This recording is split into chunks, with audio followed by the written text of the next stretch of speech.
ಜಾಗತಿಕ ರಾಜಕೀಯ ಉದ್ವಿಗ್ನತೆ ಕಡಿಮೆಯಾದ ಬೆನ್ನಲ್ಲೇ ಭಾರತೀಯ ಹಾಗೂ ಅಂತಾರಾಷ್ಟ್ರೀಯ ಮಾರುಕಟ್ಟೆಗಳಲ್ಲಿ ಚಿನ್ನ ಮತ್ತು ಬೆಳ್ಳಿಯ ಬೆಲೆಗಳಲ್ಲಿ ಭಾರೀ ಮಟ್ಟದ ಕುಸಿತ ಕಂಡುಬಂದಿದೆ. ಕಳೆದ ಕೆಲವು ವಾರಗಳಿಂದ ನಿರಂತರ ಏರಿಕೆಯನ್ನು ಕಂಡು ಹೊಸ ದಾಖಲೆಗಳನ್ನು ನಿರ್ಮಿಸಿದ್ದ ಚಿನ್ನ ಮತ್ತು ಬೆಳ್ಳಿ ಬೆಲೆಗಳು ಈಗ ಒಂದೇ ದಿನದಲ್ಲಿ ದೊಡ್ಡ ಮಟ್ಟದ ಇಳಿಕೆಯನ್ನು ದಾಖಲಿಸುವ ಮೂಲಕ ಹೂಡಿಕೆದಾರರು, ವ್ಯಾಪಾರಿಗಳು ಮತ್ತು ಗ್ರಾಹಕರನ್ನು ಅಚ್ಚರಿಗೊಳಿಸಿವೆ. ಇತ್ತೀಚಿನ ದಿನಗಳಲ್ಲಿ ಜಾಗತಿಕ ಮಟ್ಟದಲ್ಲಿ ಯುದ್ಧ ಭೀತಿ, ವ್ಯಾಪಾರ ಸಂಘರ್ಷ, ರಾಜಕೀಯ ಅಸ್ಥಿರತೆ, ಆರ್ಥಿಕ ಅನಿಶ್ಚಿತತೆ ಮುಂತಾದ ಹಲವು ಕಾರಣಗಳಿಂದಾಗಿ ಜನರಲ್ಲಿ ಭಯದ ವಾತಾವರಣ ಉಂಟಾಗಿತ್ತು. ಇಂತಹ ಸಮಯದಲ್ಲಿ ಜನರು ತಮ್ಮ ಹಣವನ್ನು ಷೇರು ಮಾರುಕಟ್ಟೆಯಂತಹ ಅಪಾಯಕರ ಹೂಡಿಕೆಗಳಿಂದ ಹೊರತೆಗೆದು ಸುರಕ್ಷಿತ ಹೂಡಿಕೆಯೆಂದು ಪರಿಗಣಿಸಲ್ಪಡುವ ಚಿನ್ನದತ್ತ ಮುಖ ಮಾಡುತ್ತಾರೆ. ಇದು ಬಹಳ ಹಳೆಯ ಪರಂಪರೆ ಕೂಡ ಆಗಿದೆ. ಸಾವಿರಾರು ವರ್ಷಗಳಿಂದ ಚಿನ್ನವನ್ನು ಮೌಲ್ಯಯುತ ಆಸ್ತಿಯಾಗಿ, ಸಂಕಷ್ಟದ ಸಮಯದಲ್ಲಿ ಸಹಾಯ ಮಾಡುವ ಸಂಪತ್ತಾಗಿ ನೋಡಲಾಗುತ್ತದೆ. ಇದೇ ಕಾರಣದಿಂದಾಗಿ ಇತ್ತೀಚಿನ ತಿಂಗಳುಗಳಲ್ಲಿ ಚಿನ್ನದ ಬೆಲೆಗಳು ನಿರಂತರವಾಗಿ ಏರಿಕೆಯಾಗುತ್ತಾ ಬಂದಿದ್ದವು. ಬೆಳ್ಳಿಯ ಬೆಲೆಯೂ ಸಹ ಅದೇ ರೀತಿಯಲ್ಲಿ ಏರಿಕೆಯನ್ನು ಕಂಡಿತ್ತು. ಆದರೆ ಈಗ ಪರಿಸ್ಥಿತಿ ಬದಲಾಗಿದೆ. ಜಾಗತಿಕ ರಾಜಕೀಯ ವಾತಾವರಣದಲ್ಲಿ ಕೆಲವು ಧನಾತ್ಮಕ ಬೆಳವಣಿಗೆಗಳು ನಡೆದಿದ್ದು, ಅವುಗಳ ಪರಿಣಾಮವಾಗಿ ಮಾರುಕಟ್ಟೆಯ ಮನೋಭಾವದಲ್ಲಿ ದೊಡ್ಡ ಮಟ್ಟದ ಬದಲಾವಣೆ ಕಂಡುಬಂದಿದೆ. ವಿಶೇಷವಾಗಿ ಅಮೆರಿಕ ಅಧ್ಯಕ್ಷ ಡೊನಾಲ್ಡ್ ಟ್ರಂಪ್ ಅವರ ಇತ್ತೀಚಿನ ನಿರ್ಧಾರ ಈ ಬೆಳವಣಿಗೆಯ ಪ್ರಮುಖ ಕಾರಣವಾಗಿದೆ. ಗ್ರೀನ್ಲ್ಯಾಂಡ್ ವಿಷಯದಲ್ಲಿ ಯುರೋಪಿಯನ್ ರಾಷ್ಟ್ರಗಳ ಮೇಲೆ ಹೇರಲು ಉದ್ದೇಶಿಸಿದ್ದ ಕಠಿಣ ಸುಂಕಗಳನ್ನು ರದ್ದುಗೊಳಿಸುವ ನಿರ್ಧಾರವನ್ನು ಟ್ರಂಪ್ ತೆಗೆದುಕೊಂಡಿರುವುದಾಗಿ ಘೋಷಿಸಿದ ನಂತರ ಜಾಗತಿಕ ಮಾರುಕಟ್ಟೆಗಳಲ್ಲಿ ಆತಂಕ ಕಡಿಮೆಯಾಗಿದೆ. ಇದಕ್ಕೂ ಮೊದಲು ಟ್ರಂಪ್ ಅವರು ಗ್ರೀನ್ಲ್ಯಾಂಡ್ ಖರೀದಿಯ ಅಮೆರಿಕದ ಬೇಡಿಕೆಯನ್ನು ವಿರೋಧಿಸಿದ್ದ ಯುರೋಪಿಯನ್ ರಾಷ್ಟ್ರಗಳ ಮೇಲೆ ಫೆಬ್ರವರಿ ತಿಂಗಳ ಮೊದಲ ದಿನದಿಂದ ಶೇಕಡ 10ರಷ್ಟು ಸುಂಕ ವಿಧಿಸುವ ಎಚ್ಚರಿಕೆ ನೀಡಿದ್ದರು. ಈ ಘೋಷಣೆಯಿಂದ ಜಾಗತಿಕ ವ್ಯಾಪಾರ ಸಂಘರ್ಷ ಮತ್ತಷ್ಟು ತೀವ್ರವಾಗಬಹುದು ಎಂಬ ಭೀತಿ ಹೂಡಿಕೆದಾರರಲ್ಲಿ ಮನೆಮಾಡಿತ್ತು. ವ್ಯಾಪಾರ ಸಮರ ಉಂಟಾದರೆ ಜಾಗತಿಕ ಆರ್ಥಿಕತೆಗೆ ದೊಡ್ಡ ಹೊಡೆತ ಬೀಳಬಹುದು, ಕಂಪನಿಗಳ ಲಾಭ ಕುಸಿಯಬಹುದು, ಉದ್ಯೋಗಾವಕಾಶಗಳು ಕಡಿಮೆಯಾಗಬಹುದು ಎಂಬ ಆತಂಕ ಜನರಲ್ಲಿ ಹೆಚ್ಚಾಗಿತ್ತು. ಇದರ ಪರಿಣಾಮವಾಗಿ ಜನರು ತಮ್ಮ ಹಣವನ್ನು ಷೇರು ಮಾರುಕಟ್ಟೆಯಿಂದ ಹೊರತೆಗೆದು ಚಿನ್ನದತ್ತ ಹೆಚ್ಚು ಹೂಡಿಕೆ ಮಾಡುತ್ತಿದ್ದರು. ಇದರಿಂದ ಚಿನ್ನದ ಬೆಲೆಗಳು ನಿರಂತರವಾಗಿ ಏರಿಕೆಯಾಗುತ್ತಾ ಪ್ರತಿದಿನ ಹೊಸ ಗರಿಷ್ಠ ಮಟ್ಟವನ್ನು ತಲುಪುತ್ತಿದ್ದವು. ಆದರೆ ದಾವೋಸ್ನಲ್ಲಿ ನಡೆದ ಅಂತಾರಾಷ್ಟ್ರೀಯ ಮಟ್ಟದ ಮಾತುಕತೆಗಳ ನಂತರ ಟ್ರಂಪ್ ಅವರು ನಾವು ನ್ಯಾಟೋ ರಾಷ್ಟ್ರಗಳೊಂದಿಗೆ ಒಪ್ಪಂದಕ್ಕೆ ಬಂದಿದ್ದೇವೆ, ಸದ್ಯಕ್ಕೆ ಯಾವುದೇ ಹೊಸ ಸುಂಕಗಳನ್ನು ವಿಧಿಸುವುದಿಲ್ಲ ಎಂದು ಘೋಷಿಸಿದರು. ಈ ಘೋಷಣೆ ಜಾಗತಿಕ ಮಾರುಕಟ್ಟೆಗಳಿಗೆ ದೊಡ್ಡ ಮಟ್ಟದ ನಿಟ್ಟುಸಿರು ತಂದಿದೆ. ವ್ಯಾಪಾರ ಸಮರದ ಭೀತಿ ಕಡಿಮೆಯಾದಂತೆ ಹೂಡಿಕೆದಾರರ ಮನಸ್ಸಿನಲ್ಲಿ ನೆಲೆಸಿದ್ದ ಭಯ ಕೂಡ ನಿಧಾನವಾಗಿ ಕಡಿಮೆಯಾಗಿದೆ. ಇದರ ಪರಿಣಾಮವಾಗಿ ಜನರು ಮತ್ತೆ ಷೇರು ಮಾರುಕಟ್ಟೆಯತ್ತ ಮುಖ ಮಾಡುತ್ತಿದ್ದಾರೆ ಮತ್ತು ಚಿನ್ನದಿಂದ ಹಣವನ್ನು ಹಿಂಪಡೆಯಲು ಆರಂಭಿಸಿದ್ದಾರೆ. ಈ ಬೆಳವಣಿಗೆಯ ಪರಿಣಾಮವನ್ನು ನಾವು ಸ್ಪಷ್ಟವಾಗಿ ಭಾರತೀಯ ಸರಕು ಮಾರುಕಟ್ಟೆಯಲ್ಲಿಯೂ ಕಾಣಬಹುದು. ಭಾರತದ ಮಲ್ಟಿ ಕಮಾಡಿಟಿ ಎಕ್ಸ್ಚೇಂಜ್ನಲ್ಲಿ ಇತ್ತೀಚೆಗೆ ಮಾತ್ರವೇ ಚಿನ್ನ ಮತ್ತು ಬೆಳ್ಳಿ ಬೆಲೆಗಳು ಸಾರ್ವಕಾಲಿಕ ಗರಿಷ್ಠ ಮಟ್ಟ ತಲುಪಿದ್ದವು. ಆದರೆ ಈಗ ಒಂದೇ ದಿನದಲ್ಲಿ ಚಿನ್ನದ ಬೆಲೆಯಲ್ಲಿ 10 ಗ್ರಾಂಗೆ ಸುಮಾರು 4,000 ರೂಪಾಯಿಗೂ ಹೆಚ್ಚು ಇಳಿಕೆ ಕಂಡುಬಂದಿದೆ. ಇದು ಸಾಮಾನ್ಯ ಗ್ರಾಹಕರಿಗೂ ಸಹ ದೊಡ್ಡ ಬದಲಾವಣೆ ಎಂದು ಹೇಳಬಹುದು. ಬೆಳ್ಳಿಯ ಬೆಲೆಯಲ್ಲೂ ಸಹ ಭಾರೀ ಮಟ್ಟದ ಕುಸಿತ ಕಂಡುಬಂದಿದ್ದು, ಪ್ರತಿ ಕೆಜಿಗೆ ಸುಮಾರು 20,000ದಿಂದ 30,000 ರೂಪಾಯಿವರೆಗೆ ಇಳಿಕೆ ದಾಖಲಾಗಿದೆ. ಇದು ಕೇವಲ ಭೌತಿಕ ಚಿನ್ನ ಮತ್ತು ಬೆಳ್ಳಿಯ ಬೆಲೆಗೆ ಮಾತ್ರ ಸೀಮಿತವಾಗಿಲ್ಲ, ಚಿನ್ನ ಮತ್ತು ಬೆಳ್ಳಿಗೆ ಸಂಬಂಧಿಸಿದ ಷೇರು ಮಾರುಕಟ್ಟೆ ಆಧಾರಿತ ಹೂಡಿಕೆಗಳಲ್ಲಿಯೂ ಸಹ ದೊಡ್ಡ ಮಟ್ಟದ ಕುಸಿತ ಕಂಡುಬಂದಿದೆ. ಇವುಗಳನ್ನು ಸಾಮಾನ್ಯವಾಗಿ ಎಕ್ಸ್ಚೇಂಜ್ ಟ್ರೇಡೆಡ್ ಫಂಡ್ ಎಂದು ಕರೆಯಲಾಗುತ್ತದೆ. ಅಂದರೆ ಚಿನ್ನ ಅಥವಾ ಬೆಳ್ಳಿಯ ಬೆಲೆಗಳನ್ನು ಆಧಾರ ಮಾಡಿಕೊಂಡು ಷೇರು ಮಾರುಕಟ್ಟೆಯಲ್ಲಿ ವ್ಯಾಪಾರವಾಗುವ ಹೂಡಿಕೆ ರೂಪಗಳು.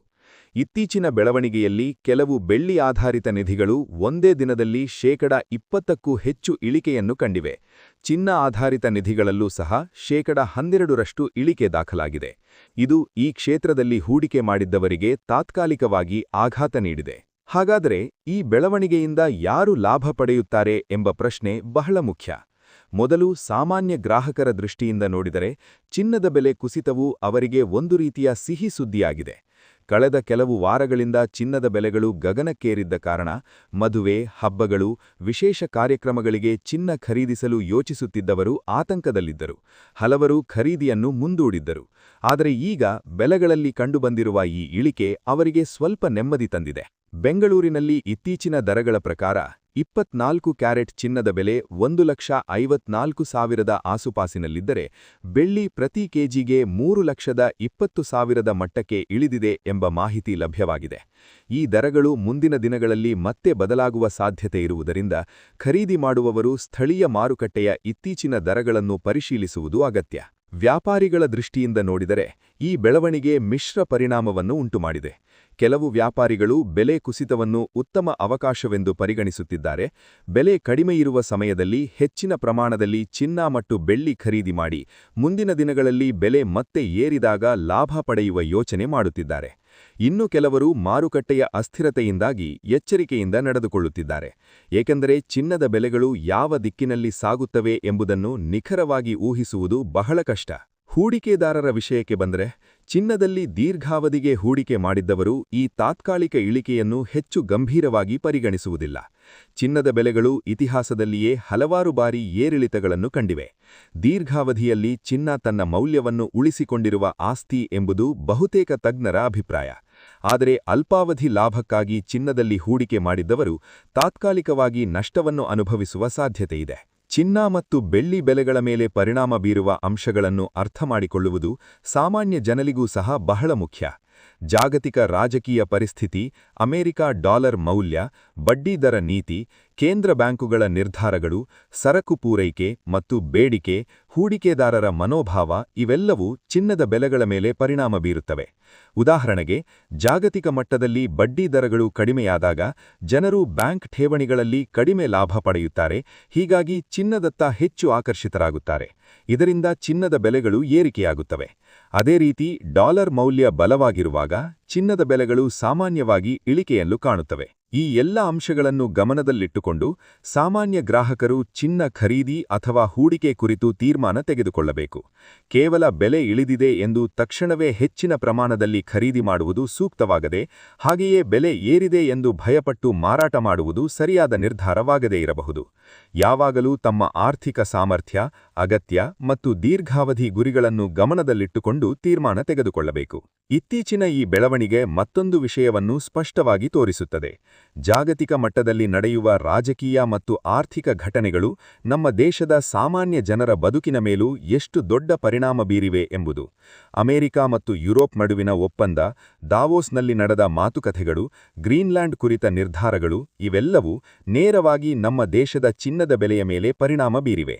ಇದು ಜಾಗತೀಕರಣದ ಯುಗದಲ್ಲಿ ನಾವೆಲ್ಲರೂ ಒಂದೇ ಜಾಲದಲ್ಲಿ ಸಂಪರ್ಕ ಹೊಂದಿದ್ದೇವೆ ಎಂಬುದನ್ನು ತೋರಿಸುತ್ತದೆ. ಮುಂದಿನ ದಿನಗಳಲ್ಲಿ ಚಿನ್ನ ಮತ್ತು ಬೆಳ್ಳಿ ಬೆಲೆಗಳು ಯಾವ ದಿಕ್ಕಿನಲ್ಲಿ ಸಾಗಬಹುದು ಎಂಬುದನ್ನು ನಿಖರವಾಗಿ ಹೇಳಲು ಸಾಧ್ಯವಿಲ್ಲ. ಕೆಲವು ತಜ್ಞರು ಜಾಗತಿಕ ಅಸ್ಥಿರತೆ ಮತ್ತೆ ಏರಿಕೆಯಾದರೆ ಚಿನ್ನದ ಬೆಲೆಗಳು ಪುನಃ ಏರಿಕೆಯನ್ನು ಕಾಣಬಹುದು ಎಂದು ಹೇಳುತ್ತಾರೆ. ಇನ್ನು ಕೆಲವರು ಜಾಗತಿಕ ಆರ್ಥಿಕ ಪರಿಸ್ಥಿತಿ ಸುಧಾರಿಸಿದರೆ, ಷೇರು ಮಾರುಕಟ್ಟೆ ಬಲವಾದರೆ ಚಿನ್ನದ ಮೇಲಿನ ಅವಲಂಬನೆ ಕಡಿಮೆಯಾಗಬಹುದು ಎಂದು ಅಭಿಪ್ರಾಯಪಡುತ್ತಾರೆ. ಆದ್ದರಿಂದ ಗ್ರಾಹಕರು ಮತ್ತು ಹೂಡಿಕೆದಾರರು ಮಾರುಕಟ್ಟೆಯ ಬೆಳವಣಿಗೆಯನ್ನು ನಿರಂತರವಾಗಿ ಗಮನಿಸುತ್ತಿರಬೇಕು. ನ್ಯೂಸ್ ಫಾರ್ ಕರ್ನಾಟಕ ಚಾನೆಲ್ ಮೂಲಕ ನಾವು ಸದಾ ನಿಮಗೆ ಜನಪರ ಮಾಹಿತಿ, ಹಣಕಾಸು ಜಾಗೃತಿ, ಮಾರುಕಟ್ಟೆ ಅಪ್ಡೇಟ್ ಮತ್ತು ದಿನನಿತ್ಯದ ಬದುಕಿಗೆ ಉಪಯುಕ್ತವಾಗುವ ಸುದ್ದಿಗಳನ್ನು ಸರಳವಾಗಿ ಮತ್ತು ಸ್ಪಷ್ಟವಾಗಿ ತಲುಪಿಸುವ ಪ್ರಯತ್ನ ಮಾಡುತ್ತಿದ್ದೇವೆ. ಈ ಮಾಹಿತಿ ನಿಮಗೆ ಉಪಯುಕ್ತವಾಗಿದೆ ಎಂದು ಅನಿಸಿದರೆ ದಯವಿಟ್ಟು ಈ ವಿಡಿಯೋವನ್ನು ನಿಮ್ಮ ಸ್ನೇಹಿತರು, ಕುಟುಂಬ ಸದಸ್ಯರು ಮತ್ತು ಪರಿಚಿತರೊಂದಿಗೆ ಹಂಚಿಕೊಳ್ಳಿ. ಇದರಿಂದ ಹೆಚ್ಚಿನ ಜನರಿಗೆ ಸರಿಯಾದ ಮಾಹಿತಿ ತಲುಪಲು ಸಹಾಯವಾಗುತ್ತದೆ. ಇನ್ನಷ್ಟು ಇಂತಹ ಮಹತ್ವದ ಸುದ್ದಿ, ಆರ್ಥಿಕ ಬೆಳವಣಿಗೆಗಳು ಮತ್ತು ಜನಪರ ಮಾಹಿತಿಗಾಗಿ ನ್ಯೂಸ್ ಫಾರ್ ಕರ್ನಾಟಕ ಚಾನೆಲ್ ಅನ್ನು ಸಬ್ಸ್ಕ್ರೈಬ್ ಮಾಡಿ. ನಿಮ್ಮ ಬೆಂಬಲವೇ ನಮ್ಮ ಶಕ್ತಿ, ನಿಮ್ಮ ವಿಶ್ವಾಸವೇ ನಮ್ಮ ಪ್ರೇರಣೆ. ಧನ್ಯವಾದಗಳು.